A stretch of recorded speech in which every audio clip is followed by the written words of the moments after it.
A instrução de hoje, pessoal, vai ser sobre procedimento operacional padrão, os famosos POP. É sabido que as polícias, principalmente as polícias militares, adotam muito os POPs, né? Procedimento operacional padrão. Procedimento para abordar, procedimento para fazer busca, procedimento para abordar pessoas, procedimento para abordar veículo, procedimento para adentramento em edificações, enfim, procedimento para mil e uma diligência policial. Bom, a instrução de hoje vai versar sobre um procedimento operacional padrão, mais especificamente da Polícia Militar do Estado de Minas Gerais. E aqui vem a pergunta: procedimento operacional padrão vale mais do que lei?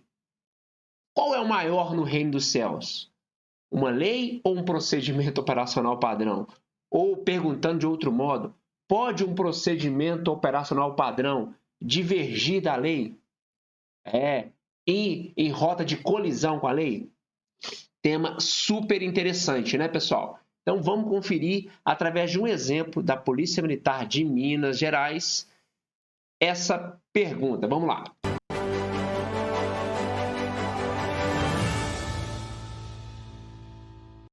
Para a galera que ainda não se inscreveu no canal, clica aí, se inscreva, deixa a sua curtida, o seu comentário no início, meio ou fim desse vídeo. Se gostar, olha, clica na setinha, encaminha aí para os grupos de WhatsApp. Vamos lá para a instrução. Olha aí, pessoal, instrução 15 já. Procedimento operacional padrão vale mais do que lei? Boa pergunta, né? Embora a resposta seja intuitiva, que não. Mas vamos dar esse caso aqui, emblemático. Olha aí, pessoal, está na tela o Manual Técnico Profissional, lá da Polícia Militar de Minas Gerais, o que eles chamam de MTP-01. É um caderno, é um manual, né, como o próprio nome diz, que vai falar sobre o quê? Intervenção policial, processo de comunicação, que é verbalização, uso da força. E aqui eu já aproveito para elogiar a PMMG, porque, olha que escudo bonito, pessoal, é uma das polícias que mais escreve doutrina policial no Brasil. Eu tenho um orgulho imenso de ter pertencido por mais de 10 anos aos quadros dessa saudosa corporação, a famosa Polícia Militar do Estado de Minas Gerais. Está aqui parte do sumário desse manual, pessoal, o Manual Técnico Profissional 01. Olha o manual aqui, preste atenção nesse item 4 aqui, ó, o Quarteto do Pensamento Tático, tá bom? Para a gente chegar onde eu quero. Esse item 4.2 vem falar sobre o processo mental de agressão. Vem falar sobre o processo mental que o criminoso percorre para agredir o policial. Aí que vem falar, olha, consiste nas etapas, o processo mental de agressão, consiste nas etapas percorridas por uma pessoa que intenciona agredir o policial militar, da seguinte maneira. Aí aqui, ó, o manual percorre 3 passos mentais que essa pessoa percorre até agredir o policial. Primeiro ela identifica, depois ela decide agredir e finalmente ela agride. 3 passos. Identificação, decisão e ação. Ok? Perfeito. Logo abaixo, o mesmo manual fala o seguinte, olha aqui no meu mouse, olha, que o policial militar fica em desvantagem. Olha, isso coloca o policial militar em desvantagem, pois, enquanto o agressor tem 3 fases para executar o ataque, aí o manual fala, o policial passa por 4 fases, a fim de responder à ameaça desse agressor. Eu pergunto, por que manual 4 fases? E quais são? Aí o manual responde, a fase que o policial passa, a fase mental, ele identifica a ameaça, depois de que identificou, ele se certifica, destaquei em amarelo, depois decide e finalmente ele age. Por algum motivo, o manual elegeu 4 fases para o processo mental do policial e disse que o policial está em desvantagem. Por quê? O manual não responde. Só diz que são 4, mas não fala o porquê. Tudo bem. Aí ele fala aqui, ó, destarte, além das outras etapas citadas, o policial militar também deve perpassar pela seguinte etapa após identificar uma ameaça. Além de identificar, ele tem o quê? Certificar, que é confirmar que a situação de risco está realmente ocorrendo. Até aqui, para um leitor desatento, parece um manual técnico profissional tranquilo, sem nenhum tipo de, digamos assim, de anormalidade. Mas é aqui que vem a grande sacada. Eu pergunto para vocês, vocês lembram da famosa legítima defesa imaginária, lá do Código Penal comum, por exemplo, que é quando o policial acredita que está numa situação de perigo, quando na verdade não está. E ele, acreditando que está sofrendo ou está prestes a sofrer uma injusta agressão, ele, por exemplo, usa sua arma de fogo e mata o cidadão. Por exemplo, parado polícia.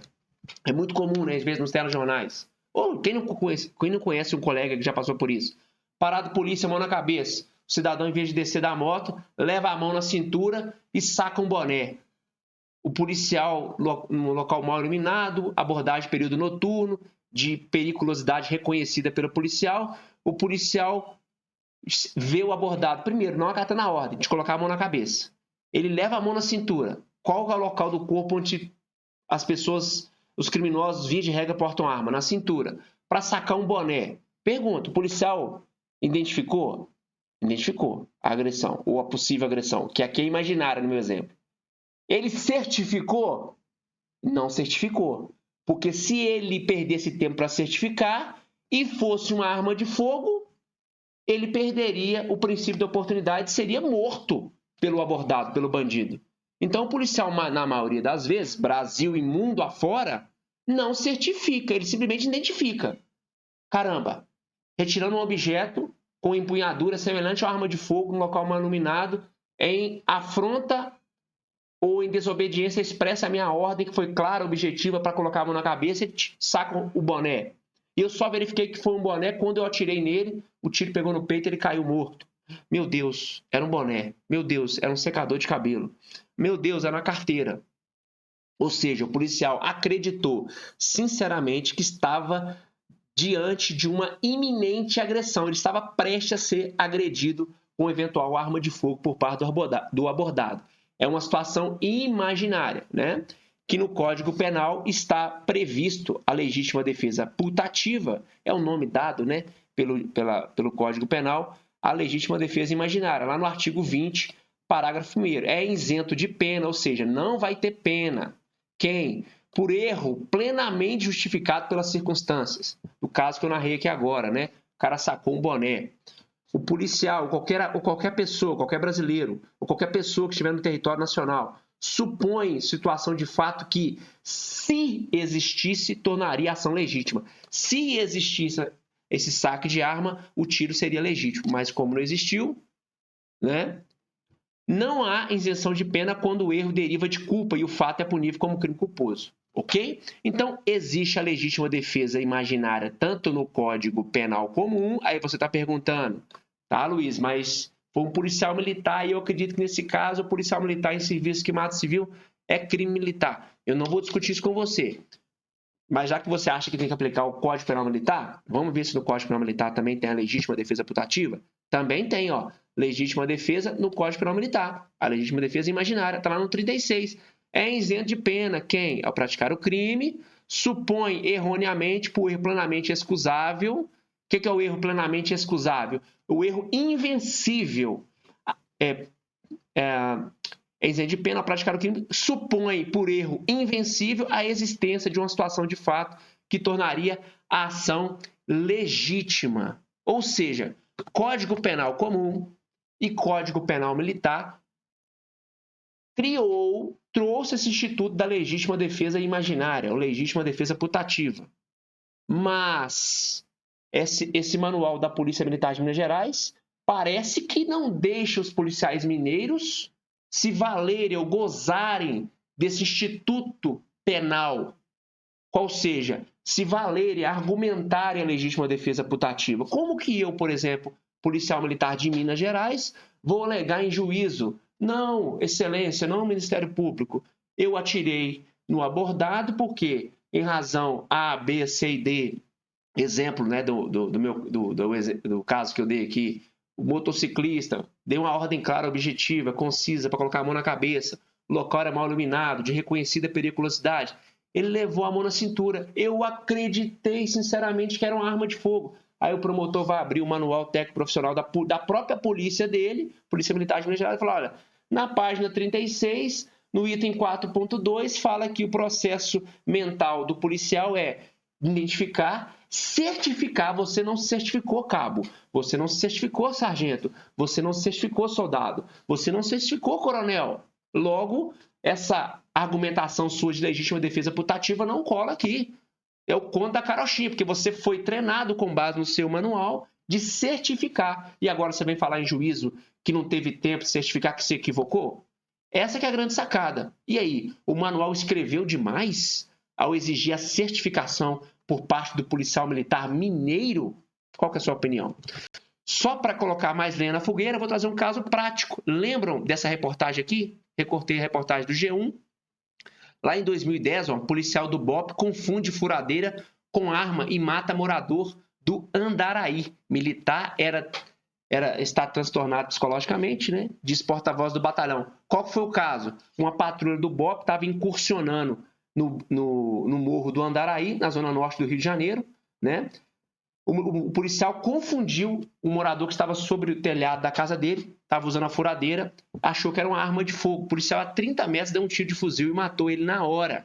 Olha a fala da vizinha da vítima, olha aqui destacado, pessoal. Fátima Pinto, que é vizinha de Hélio, que foi a vítima, há mais de 40 anos, disse que quando o Hélio olhou para os policiais do BOPE, com a furadeira na mão, em cima da casa, que faziam uma operação no morro, chegou a se virar para a esposa e comentar: vão pensar que eu estou armado.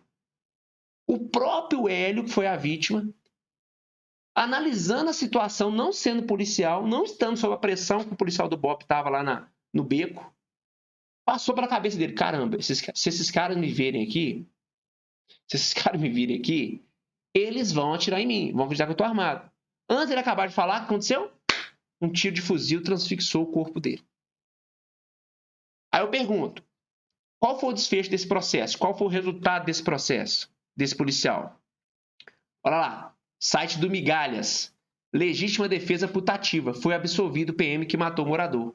O juiz lá da 3ª Vara Criminal do Rio de Janeiro. Qual foi a tese? Legítima defesa putativa. Quem pediu a absolvição sumária do policial militar? O próprio Ministério Público do Estado do Rio de Janeiro. Com base em quê? Na legítima defesa putativa. Eu pergunto, e se essa ocorrência tivesse ocorrido em Minas? Não teria a possibilidade desse manual ser utilizado em juízo contra o policial? Essa que é a indagação, pessoal. Então, a conclusão que eu chego é a seguinte, pessoal. Os procedimentos operacionais padrão, chamados de POP, não podem diminuir a proteção penal sobre os policiais. Porque a legítima defesa é uma proteção penal contra toda e qualquer pessoa que praticar um crime debaixo das hipóteses de legítima defesa putativa. Toda e qualquer pessoa.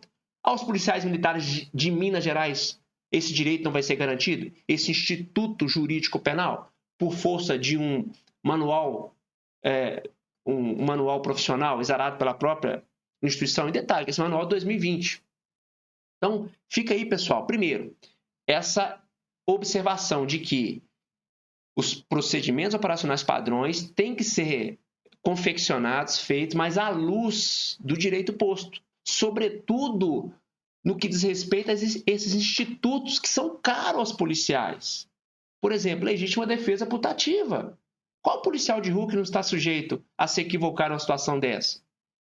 Não é verdade? Outro instituto, o erro de execução. O policial atira no bandido, está trocando tiro com ele, acerta um terceiro inocente. Existe um instituto lá no direito penal que protege esse policial.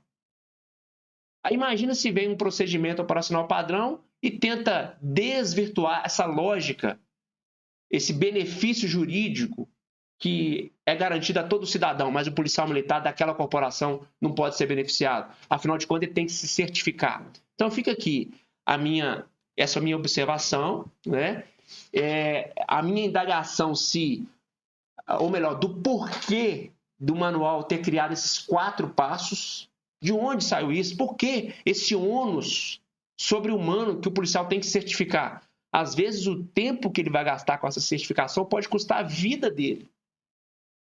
Ou será que nós não estamos dando munição, argumento para órgão acusatório, a própria família da vítima, que fatalmente,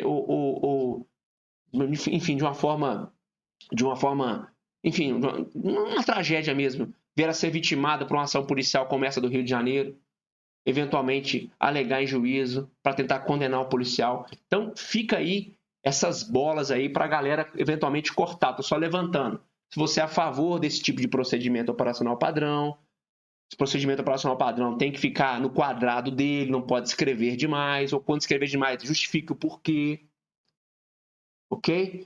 Deixa o seu comentário aí. Acho que esse vídeo vai dar um pouco mais de polêmica, embora não seja a nossa intenção. Nossa intenção é nós colocarmos na mesa para analisar esse tipo de documentação produzida aí, corporações Brasil afora.